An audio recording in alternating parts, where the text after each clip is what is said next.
We got this one from Nick, and he wrote in about Shelby Elias from financewithshelby.com, who just happens to be here in the studio with us. Good morning, Shelby. Good morning. All right, here comes one of these emails you just hate.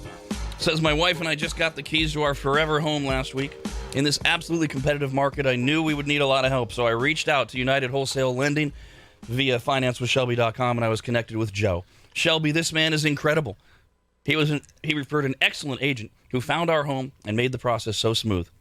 I remember vividly when our super agent, Eva, called us to give us the good news that the seller accepted our offer. Both my wife and I screamed with joy, tears of happiness streaming down our faces. Oh, This home is everything we wanted, and I'm just simply overjoyed oh my gosh. and elated. I cannot offer enough praise to your team, Shelby, to our amazing agent, Eva, and to my RAD radio family. I've been a 21-year listener.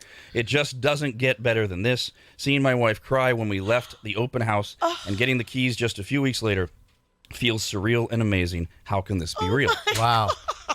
I love it. End of segment. I love It's that. bigger than mortgage. How about that? Yeah. That's right. Now, Yeah. speaking of mortgage, Shelby, mortgage rates rose for the 7th consecutive week. Yeah. A 30-year fixed mortgage is now between 5 and 6%, depending on the circumstances, which is the highest in more than a decade. And the way that gets reported is the cost of buying a home continues to climb. Mm-hmm. True? Yeah. Well, what the hell are we going to do about it? Is this the end then? This is bad news. No more buying homes. People can't afford it. What do we do? It does affect affordability for sure. And, I think it's important to understand that this needs to happen. We have to raise interest rates. It's the only way to curb inflation, and that's more important. So once we get to that point and we can actually stop the bleeding from inflation, then we'll go back and we will retract. So everything that we've been seeing is all about, are we heading into a recession, right? That's everybody wants to know. What's going to happen? Are we heading into recession? And so let's talk a little bit about interest rates and recession and what that means. So I actually pulled up a little bit of homework here, and I looked back at every single recession that we had since 1982 and what that did to interest rates. Fun project. Okay. So when you go into a recession, interest rates actually go down, which is comforting, right? Right now, we're not in a recession, but there's a lot of indicators that are pointing that we might be headed into one. And in 1982, that recession, interest rates actually went down 5%. Okay. And a recession is 2 consecutive quarters of negative growth, correct? Correct. Yep.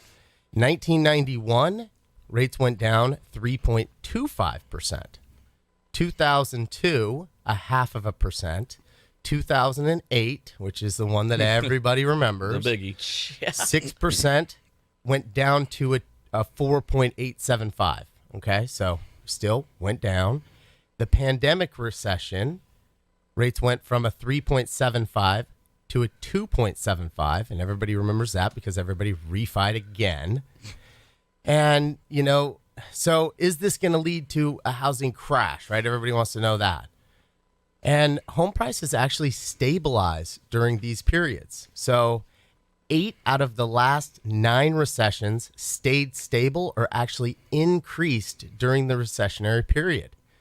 So what that does is when interest rates actually go down, then it creates more affordability again. So I think that interest rates are going to end up going up, and then we should see it retract. So it's not the end of the world. That's the long game, and of course, a lot of people are like, "Well, how does that help me now?" So let's go through a couple things here. I made some notes while you're talking. Phone number is 888-989-9811. We got some emails. You can send in yours as well. RAD@radradio.com. First of all, let's clarify the reason it's most important to lower inflation. I would assume is because inflation causes everything to cost more, not just homes. Correct. Yeah. Okay. And the goal is to actually slow the economy down, right? Our economy was crazy. It was just booming everywhere. And what they're trying to do is slow it down. And if they address inflation, things like the shock you're getting at the grocery store and the gas pump and everything else will subside. Correct. Now, what about this affordability issue, though? I pulled up an article here because of this increase in mortgage rates. Back in December, a borrower would owe just over $2,100 a month, principal and interest, if they had a $500,000 mortgage. At the current average, it's over $2,700. Well, that's a $600 difference. Yeah. So are we telling people you got to pause. If you're a first-time home buyer, if you're barely able to do this, you're just going to have to wait for the process that you just outlaid? I would always say if you're barely able to do this, I wouldn't do it yet. You're just not there. So always base it based on your payment. Another thing that I would recommend is if this is a short-term purchase where you're thinking, I'm going to buy this house and then I'm going to flip it and I'm going to make money, it's not the right time for you to buy. Real estate's a long game. So if this provides more value, then this is a long-term investment, then yeah, it's absolutely the right time to buy. And if you are a real estate investor, you want it to pull back so you don't have some crazy crash. And everybody always looks back on, well, is 2008 going to happen again? And no, it should not happen at all. The reason why 2008 crashed so hard was due to bad loans. And people were being able to get a loan based on stated income, stated assets. Literally, you write down on a piece of paper how much money you make, and then you write down on a piece of paper how much money you have in the bank. And they would accept those loans for more than a decade. Wow. So that's what caused that. So what is your advisable comfort level when we're talking about if you're barely able to buy a home? Mm-hmm. So the difference between now and last December is $600 a month. Well, what would you advise somebody is the right cushion if they're going, well, hey, yeah, but I could afford $2,100. I can't afford $2,700. What's your level of comfort that you would advise someone? Well, my level, I'm very conservative. My level, I want to have a lot, and I have a lot of different moving parts. So it just depends on somebody's particular situation. Let's say first-time home buyer, and they're like, I want a home, Shelby, come on. If you're a first-time home buyer and you work for the state and it's probably literally impossible to get fired, then that would be a very stable position. And I would only say, hey, you only need 2 months of reserves, right? Okay. So all of your expenses for 2 months, you're good. But if you're in an industry that maybe has ups and downs, or, there's a possibility of maybe being laid off, then you probably want to have 6 months of reserves in your bank account. Emails rad@radradio.com. I think you already answered some of Joel's questions, but there's more in here. It says, hi, Shelby. We're currently pre-approved by your company and have been searching for a new house, but at this point feeling discouraged with the mortgage rates going up so quickly. In your opinion, would it be smart to wait and sell since it will be more of an expensive mortgage payment for the new house? Or would it be better to sell now and maybe rent a house to better our chances of getting our offers accepted without being contingent? Should we be worrying about the mortgage rates going up? What's your forecast of the housing market? Those last two you kind of covered. Yeah. But that's an interesting question. Sell now and rent. Good luck finding something. Or wait, or what would you advise her? So good luck timing the market. I don't think anybody's ever successfully done that, right? So, like I said, it doesn't, everybody's thinking about timing the market because they think, I'm going to wait for it to go down. But the major issue here is still there's not enough inventory. That's what we're talking about. There's not enough homes. And, so during a recessionary period, we just proved that normally home prices don't go down. They actually stay stable or they go up. Speaking of that, I pulled up this article from Fortune. It says, heading into 2022, real estate research firms forecasted that the housing boom would lose some steam, and it hasn't come to fruition.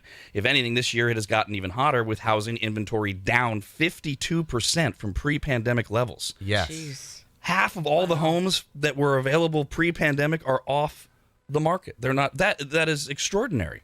It is. Well, it's also like, if you're moving somewhere and you need to find a home, right? That's, oh my gosh, and that's stressful. And that's also to the previous emailers. It's this idea that it's just so easy to find a place to rent. Almost most of the country, you're good luck finding one. And how, to your point of time in the market, Shelby, how long are you going to rent for? Because they don't do month-to-month rents anymore because they don't have to. Yeah. And to put that in perspective, somebody like myself, right? I didn't even pay attention to the rents I was getting because they were just. It was good. The economy's good. The market's good. I didn't pay attention. And now I'm going back and I'm looking at every single house because I'm being squeezed. Right. I'm going back and I'm looking at all my rents and going, oh my gosh, this one I'm only charging $1,200. I should be charging $2,100, right? Jeez. So, if I'm feeling like that, I'm sure everyone's feeling like that. I saw a really cool post and I want to read it. It says, it's a hot pocket analogy. The housing market is like a hot pocket taken out of the microwave a tad too early. Some portions are blazing hot while others are only warm. What I mean is that not all neighborhoods and price ranges have the same temperature. So we're going to see a lot more of that. Certain areas are going to stay extremely hot and certain areas are going to cool off. Problem is, I always bite into that really hot part of the hot pocket and burn my mouth. Fortune says this might be the hottest housing market ever recorded. Excuse me. They say they do not predict a housing crash, but they do see a market that's starting to reach concerning levels. What do they mean by that, do you think? Why is it a concerning level?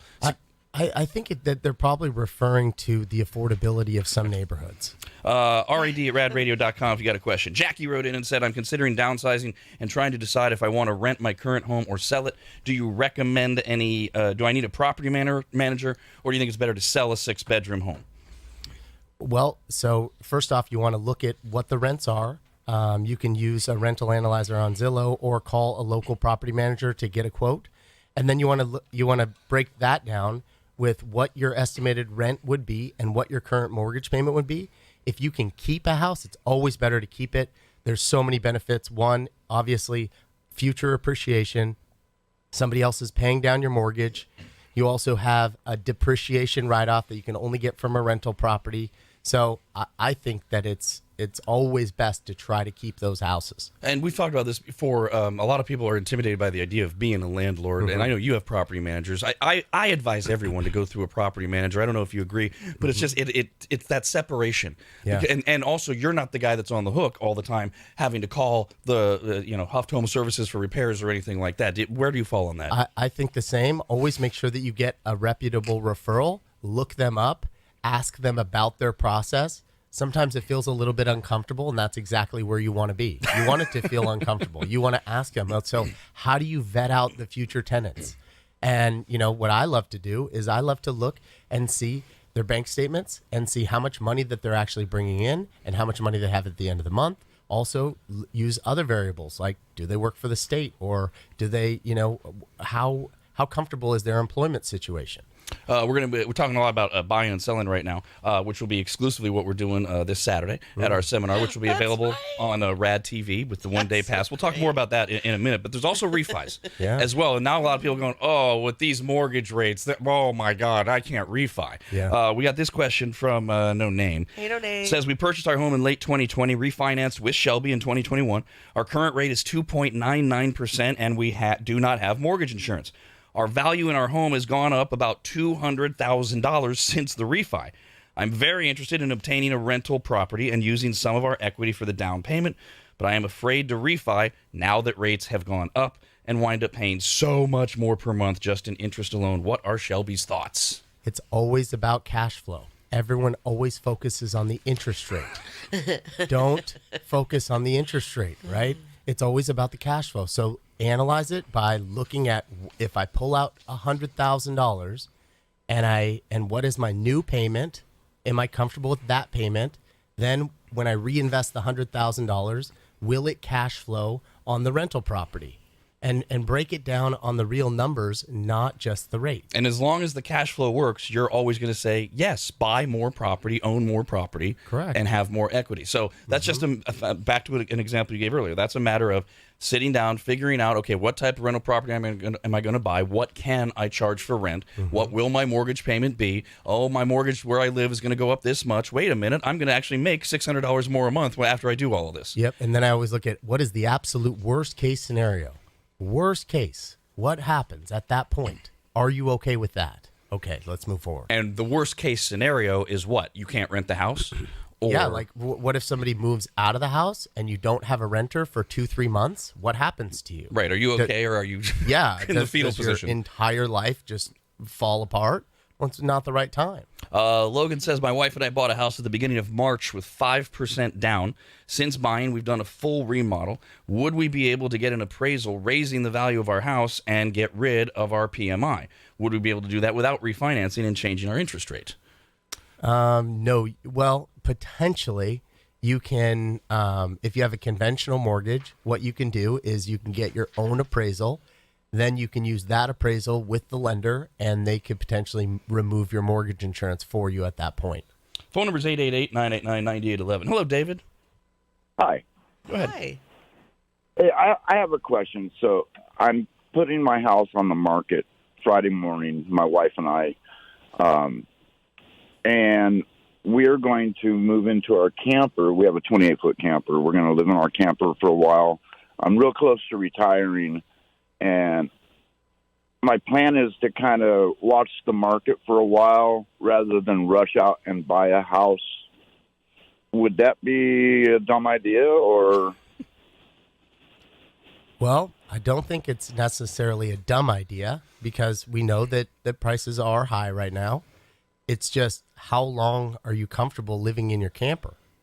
What if it's 2, 3, 4 years? What if you don't see that break for quite a while? Are you okay with that? And there is that element of timing the market again. Yeah. And you say 2, 3, 4 years. If we're 50% down in terms of inventory from pre-pandemic levels, it could literally be that long. Yeah. Till you find. I've got a friend who's been trying to find a house for 2 years anywhere in the country. Mm-hmm. I mean, almost like 30 states are on his list. He's retired. Same thing. 2 years. Yeah. And it's not a cash flow problem. It's not. He just can't find what they want, and part of it is there's no. And now, where are we on inventory? Do you have any projection? Extremely low. We're going to see some inventory pick up because we're going into the summer months, but a lot of people are. It's going to be even worse for inventory because there's no move-up buyers.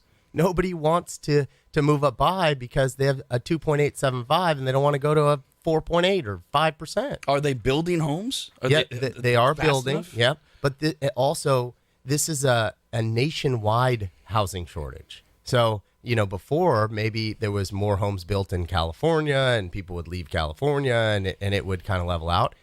It's not. We're still way behind. And the cost of building these homes is extraordinary because of the inflation we talked about. Yeah, and then now you have all these cargo ships that have all the appliances. I tried to order appliances for a house flip that I'm doing in Arizona, and I ordered a Sub-Zero fridge, and they told me 12 months. Jesus 12 Lord. months?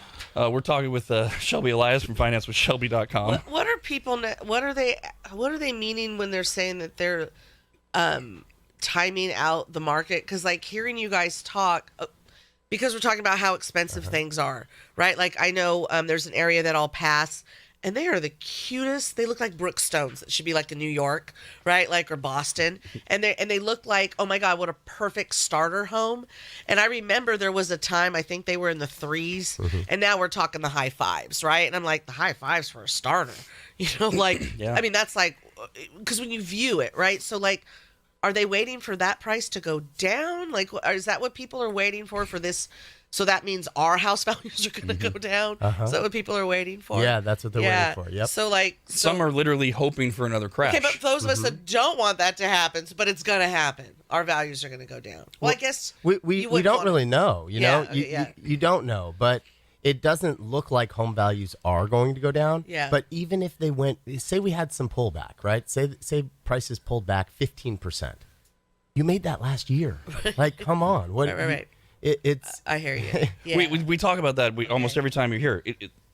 The value, you live in your home, you're paying your mortgage. Oh no, the market slows down. The market even stops. The value, quote unquote, of your home goes down. So what?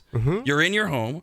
We have this obsession, right, of seeing how much equity we have, even though we have no desire to tap into it or care. Right? I think it's the timing of. I hear so many people now trying to find the timing of when they're going to sell their home because they're counting on that money to take them to the next. Like they want to get out of California or whatever, right? Yeah. So they're like, well, wait a minute, when's it going to go down? Because should I sell now? Then they're trying to calculate that. So I think that's when it in that bothers example, them. What would you say to somebody, Shelby, who was planning this? I'm going to get out of California thing. We'll use that example. And they were planning it a year ago, and now they wake up and they hear us talking about mortgage rates being at a 10-year high or whatever it is, and they're like, oh my God, that we're never going to be able to sell. But I'm seeing this article in Fortune that the market's still as hot as ever. The market is still as hot as ever. It is very hot. So but, sell now? See, time the market. There you go. You're gonna have to move now, people. It is. It's still really hot, but it looks like things they have to cool off. It's going to cool off because the affordability is going to go down. But who knows? You only need one person to accept that offer. So we were having 40 offers. 100 offers, crazy situations. Well, you only need one. Even 4 or 5 offers is crazy market. So it's just really tough to try to time something like that. Oh, we got this email. So, and a lot of it, right, comes down to where you are in life. That really should be what you're timing the most is, am I ready to go? Is this the right time? And is the market right for me right now within my life? Is that a good way to look at it? Totally. Brian says, we were talking about having some cash reserves, says, Rob and Shelby, when keeping 2 to 6 months of reserves, where do you keep that money? I have my reserves in a savings account earning 0.4%, aka nothing. Is there a better place to keep those reserves to have that money work harder for me? There's definitely better places, but again, those are your reserve funds, so you don't want to put that into Bitcoin or something, you know? You want to make sure that they're there when you need them. Yeah, so when I talk about reserves, and I think I'm hearing Shelby say the same thing, this is where you're going to go when, oh my God, I can't rent that second house, or car accident, or health issues. So it's got to be liquid. It's got to be accessible quickly. So you don't even want it, for example, to be in E-Trade, where you have to sell some stocks in order to access it, because it might not be a good time to sell the stocks. Correct. So, I mean, something like a savings account, checking account, second, right? I mean, do you have any other suggestions? Maybe like an IRA that's invested in very, safe investment. I did have an uncle once tell me, he's like, that money is, I don't know if he's right or not, but he's like, that money's not there for you to make money off of it. That's your emergency money. So don't look at it that way. Right. Who cares what it's, that is, you need it now. It's not there to work for you. That's another account. You come up with that account, and that account sits there, and now if you want your money to work for you now, just open a different one or whatever. I don't know if that was smart advice or not, but I'm like, okay, made sense. Oh, that's how I do it. So I don't know if Shelby thinks that's stupid, then I'm gonna have to reevaluate my whole plan.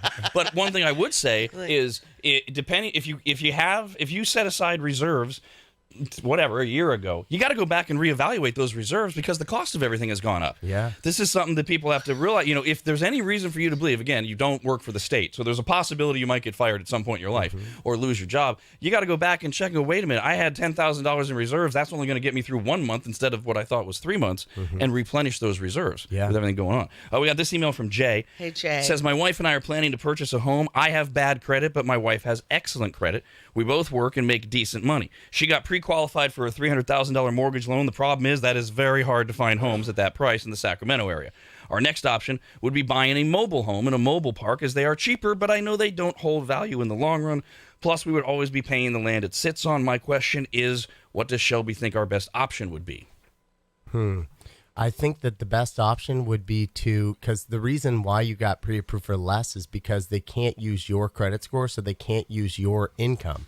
So I think that we really need to focus on your credit, get your credit score up. That way we can use your income to help qualify, and then you can buy a different type of home.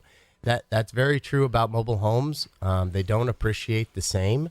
And what a mobile home does a good job of is providing you with an actual home that you can, have to yourself and to your family, but it doesn't provide you with any of the equity gains because you don't own the land. We got this email from a name withheld talking about timing the market. It says, my wife's parents are the type to time the market. They sold their home beginning of 2020 for $350,000. I looked today, it's worth $500,000, and they're trying to buy another home in Reno. I tried to tell them since my mother is a loan officer, but no. So this I'm sorry, go ahead. That was what, 40% they left on the table? Yep. That's massive. We're doing this seminar this Saturday that immediately sold out when we offered free tickets last time Shelby was here. Great. It's at 10 a.m., but because it was so popular and so many people asked, we have put together the RADTV Day Pass. It's just $3.99, and on Friday, April 29th, you can buy it, or you can also buy it Saturday morning, and it'll be good until midnight the following day, but the Day Pass will disappear on Sunday, May 1st. Just go to members.radradio.com. Yeah, it's like Cinderella. Exactly, it is. And it'll be a buyers and sellers seminar hosted by me with Shelby from financewithshelby.com. What are we let's give everybody a preview. What kind of things are we going to talk about and deal with? So what we're going to be going over is what it actually takes to purchase a home. So what my goal is to go over income, asset, down payment. We're going over employment, how we actually qualify you for a loan. How do you know if the monthly payment is comfortable for you? How do you know what things that you need to work on to be able to create a roadmap to buy in the future? How to make a smart financial decision when you're purchasing a home. And then also on the home selling side, it's how do you analyze comparable sales?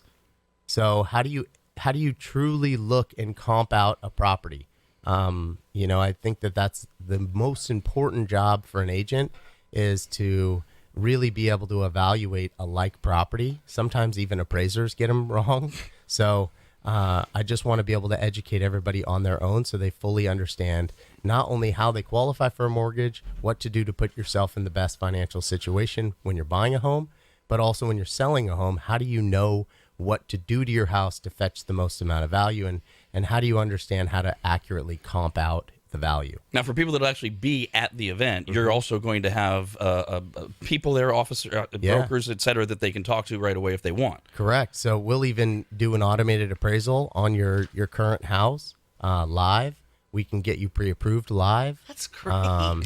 Yeah, it's going to be awesome. That's exciting. And for people that watch on RADTV because they couldn't get there, they can contact your office or immediately. Go through financewithshelby.com, contact United Wholesale Lending as they're sitting there watching you going, oh my God, I'm amped, I can do this. Yeah. Rob, I don't know if you give the same advice, but this was a million years ago. Yeah. This was like before I had ever bought, and I was very nervous because we're on radio, and just every day you're going to get fired or whatever. So I'm like, fine, I'll finally bite the bullet.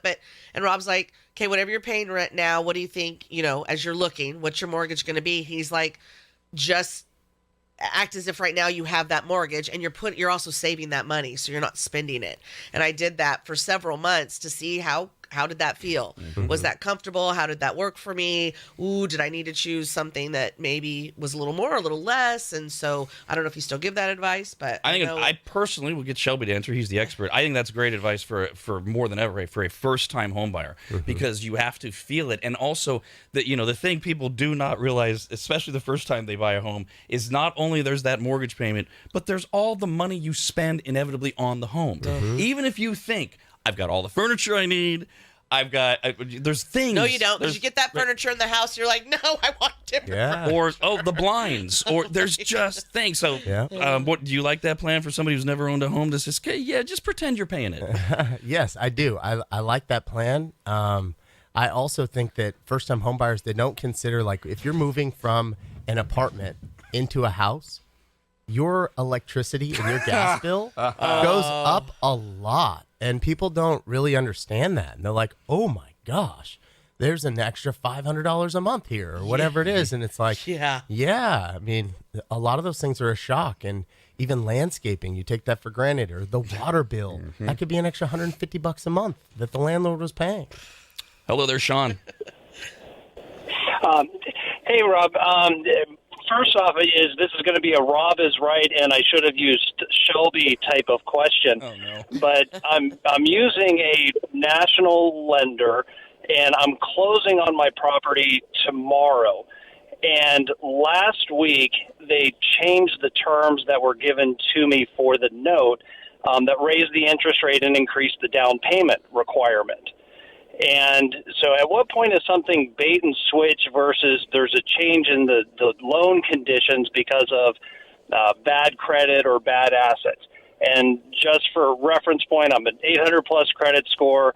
I have enough reserves to pay cash for the house. So none of this makes sense. And if I lose the property, the way that the market has gone up is we've made money just on the purchase, tying up the property. But most importantly, my wife loves the house. We want to close on it. So it feels like we just have to sign the paperwork and close on it and then just deal with the loan mess later. So it sounds like they never locked in your interest rate. So the last interest rate that they quoted you, it wasn't actually locked in. And at this point, when they locked your interest rate, it changed all of the numbers. So I think that's kind of what's occurred. It happens a lot with these big lenders. It does. Here's kind of the whole thing behind that is the big banks, they don't require their loan officers to be licensed. They're under an umbrella license for the lender. They're not local, so they don't have a reputation to uphold, right? I'm in the local community, so if I do a bad job for a real estate agent, they're never using me again. Their office is never using me again. So it's very important that you use a local lender. Another thing, too, is the credit bureaus, they sell off your data as soon as you get your credit pulled. And so it's really important that if you're about to be shopping for a home loan, I would go and opt out. So you go to this website and you actually opt yourself out. And once you opt yourself out, the credit bureaus will not sell that data. So this is what we hear. We'll pull somebody's credit. the credit bureau actually alerts all of these lenders that are the bait and switchers, and they call and they start sending you offers by text message, by email, just trying to bait you in any way possible. And they're just throwing stuff out there like, I can get you a 2.99. Call me today. And they're just quoting all of these false things. And this is what we see sometimes is people get bait and switched, and it's terrible. This email is a combination of every now and then we have to remind ourselves that people are learning. They don't understand, and that's great. That's why we're here. And also the obsession with what is my house worth right now. It says if I were to buy a home for $500,000 today, and in 3 years the value goes down, and it's only worth $300,000, does that mean I still end up paying $500,000 for it? Yeah, your mortgage is fixed at $500,000. The best part, though, is that when your home goes up in value, you don't actually owe them anything more, and your payment doesn't change. So whether it goes up or it goes down, your payment is fixed. Focus on the payment, and know that over a long period of time, right? Your mortgage is for 30 years. The only thing that you would be concerned with is, I'm going to go ahead and buy this house. I'm going to live here for 2 years. Well, now you got to be worried that if the market goes down in 2 years, you might not be able to sell it. Timing the market again.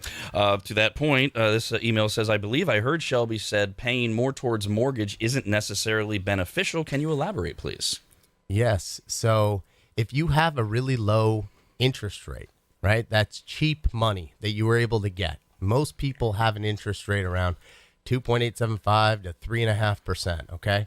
Now, if you're paying that mortgage down, essentially you're only saving yourself 2.5 to 3.5%, right? And I just don't think that that's a wise investment, because what you're doing is you're reinvesting to save yourself that, percentage, which you can go and reinvest that somewhere else and make a way better return on investment with those funds. So, even just reinvesting in yourself with education or seminars that you see and you're like, I would never pay $3,000 to go to a seminar. Well, you'd probably be better off educating yourself, honing in your trade, maybe starting a new side business with that money than trying to save yourself 2.5% of savings on your mortgage. But you do like, because you've talked about it before, the pay your mortgage twice a month thing where you actually wind up paying an extra month on the year. Correct. Yep. And that's something bi-weekly payments. And your lender, though, has to offer that. Yeah, and you have to call in and actually get put on that schedule. But you're making the same exact monthly payment every month. It's just saving yourself some interest. Steven wants to know if there's a quick, easy answer to this. What's the best and fastest way to build up your credit if you have really bad credit? Is there a one-size-fits-all answer you can give him?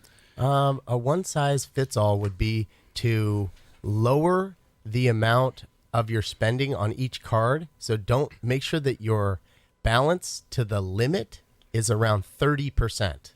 And then for those of you that are out there that actually, have good credit, make sure that you're always calling in and you're increasing the limit on your cards. That way, when you put money on them, it doesn't look like they're maxed out. And for people that have a timeline that they're trying to do this, if they get in contact with you in your office, you guys can also coordinate a plan and say, okay, well, we're going to need 6 months or 3 months or whatever to fix your credit. Here's what you do, because your team will actually look at what they owe and the things that they should be attacking, right? Yeah, that's why when you first start thinking that, hey, I think I want to buy a house, call in at that point. Because even if it's a year from now, even if it's a year, 6 months, a year, whatever.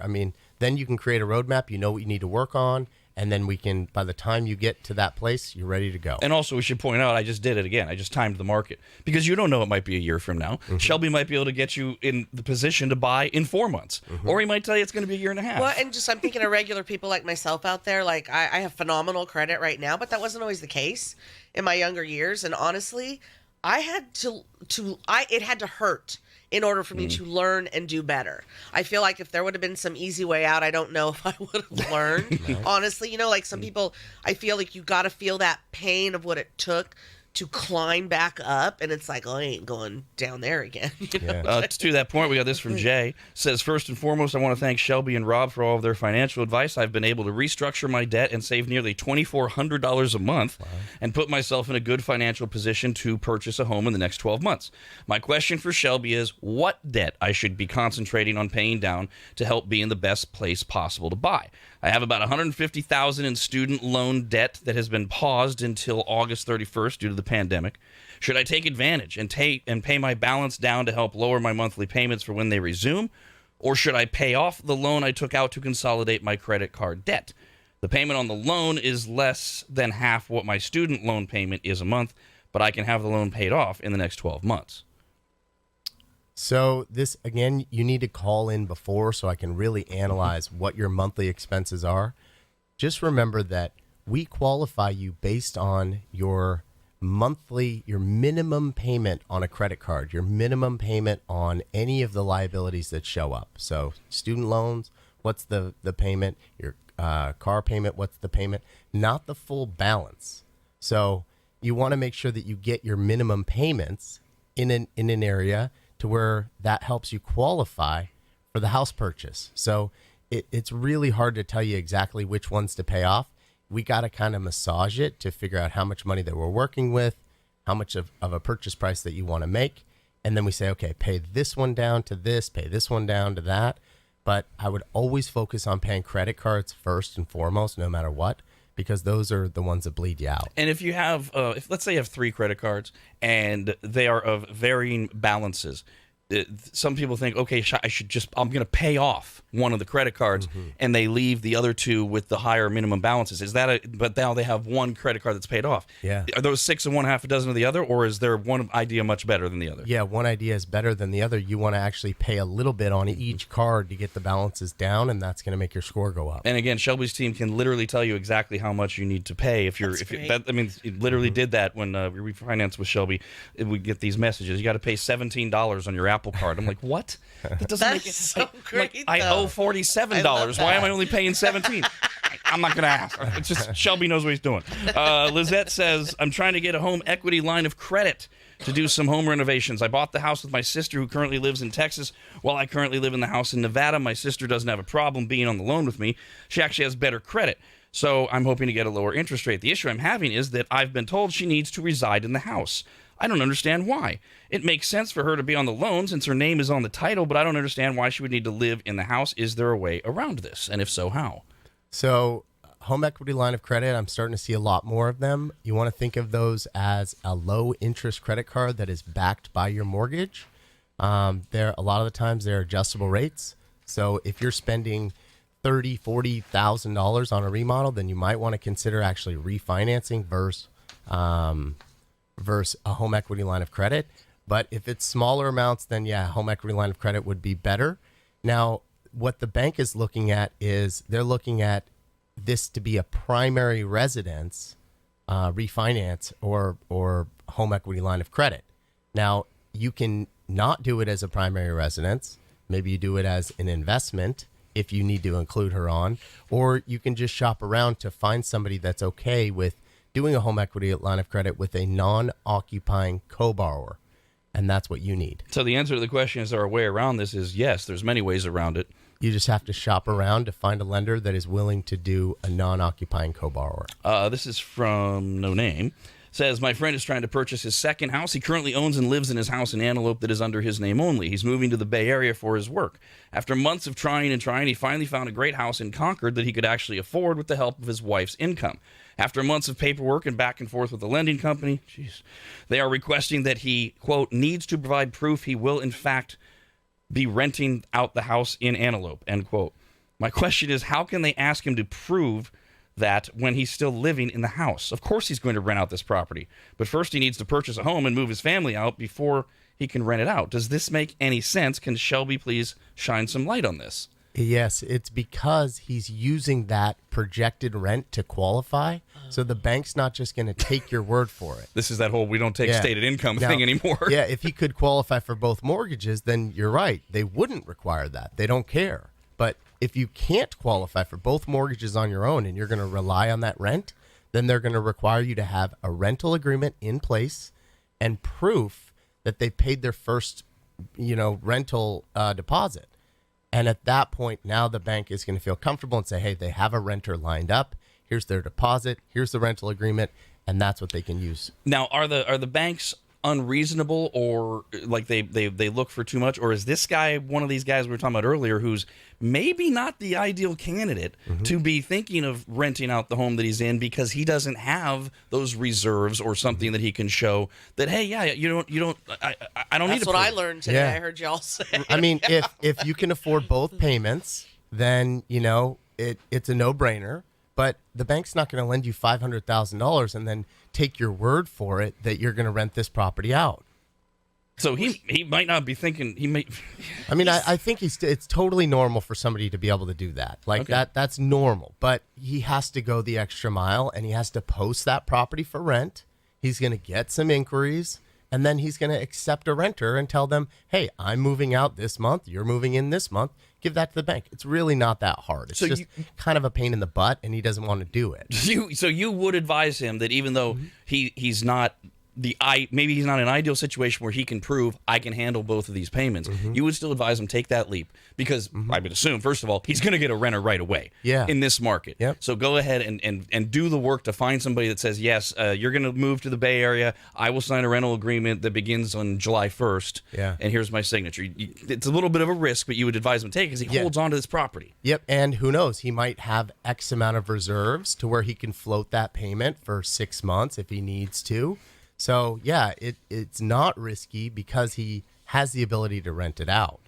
It's not nobody's leaving a rental property for 6 months or, you're going to rent that property out. We got this one from Robert. Says, I wanted to thank you for introducing Shelby to Rad Radio. After listening to Shelby, it made me want to take the jump into real estate. After reaching out, he called me back and spent 45 minutes with me on the phone answering all my questions. Shelby blew me away. He was so generous with his time, giving me the right path to be successful in my new real estate venture, and I will be attending the event this weekend. Sweet. Wow. Christy says, question for Shelby. I purchased a house as a first-time home buyer. At the time, there were renters, and I had to honor their lease. In that time, I decided I didn't want to live there.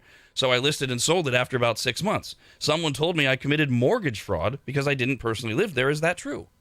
You're supposed to move in within 60 days. So technically, yes. How did that thing even close with renters and she had to honor their 6 months lease? How did that even get through? Well, because the bank's not following up on that. They said that they were going to move out in the 60 days. So they probably, showed proof that they gave them notice and the tenant said, nope, sorry, I'm not leaving. And that kind of stuff happens sometimes. God. Damn. This is from Andrea.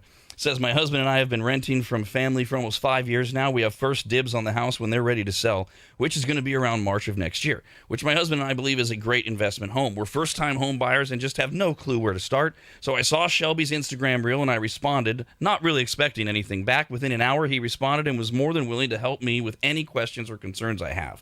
I'm so eager to work with him, and thank you so much, Shelby and Rad, for suggesting him. I feel so comfortable going to him, knowing you all never let me down before. Wow. Outstanding. And your whole team, because sometimes it's not you because you're so busy. Correct. And sometimes, people, they do get upset and they're like, man, you didn't call me back. And it's like, I am trying my best to call every single person. But, like these people, like I gave him 45 minutes. I have, come on. There's only so many and I don't want hours. to gyp people. So Right. I do run over sometimes. And, I want to give people value. So it's tough, but I try to answer as many as I can and help as many people as possible. And I think part of that, too, is when we first partnered up, we were talking about how you make every call right away. And, then things happened. And it's hard to make every call right away. But, I mean, every time we get an email about your team, everybody's bragging because back to the point you were making about being local, living here, having a reputation, you don't tolerate these mistakes. They're all trained by you. Yeah. You still work with them I think people I have see this them every single day. They're image right next that to me. you're up in the ivory tower, with your legs up on the big desk, and your team's just down there toiling in the cubicles, and that's not true. No, I'm in the trenches. We're working together. Yeah. So when you reach out to financewithshelby.com, you may hear from Shelby, or you may hear from Joe, or somebody else on the team that is just fantastic. Have we missed anything today? No, but I did want to talk a little bit about, I forget what she said in that last email, but there was something there that was really good.